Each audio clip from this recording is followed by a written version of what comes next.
नाज़रीन करम, खलीलुल्लाह हजरत इब्राहीम अलैहिस्सलाम बेहद मेहमान नवाज थे।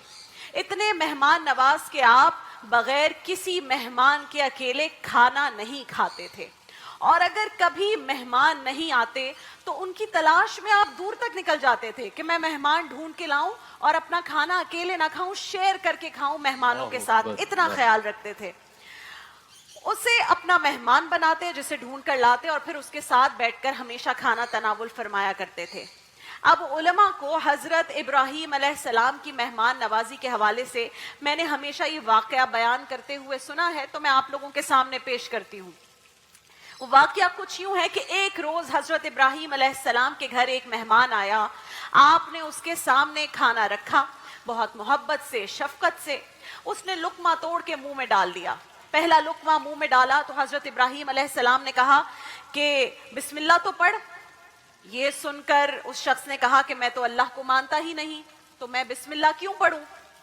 हम कहते हैं ना, अम्मा अब्बा हमेशा कहते हैं ना, बिस्मिल्लाह पढ़ के खाना चाहिए। हजरत इब्राहीम अलैहिस्सलाम ने भी अपने मेहमान से कहा कि बिस्मिल्लाह पढ़कर खा।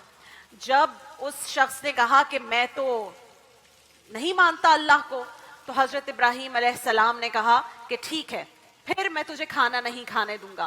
खाना उसके सामने से उठा लिया और उसके आगे से खाना उठाया और फरमाया कि अल्लाह के मुनकिर को मैं खाना नहीं खिलाता। अब वो मेहमान ने जब देखा तो वो उठ के चल दिया।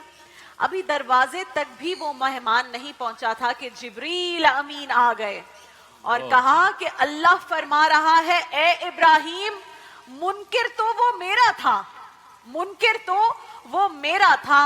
70 साल से मैं तो उसे खिला रहा था, तेरे पास एक दिन भेजा तो तू एक वक्त की रोटी भी ना खिला सका।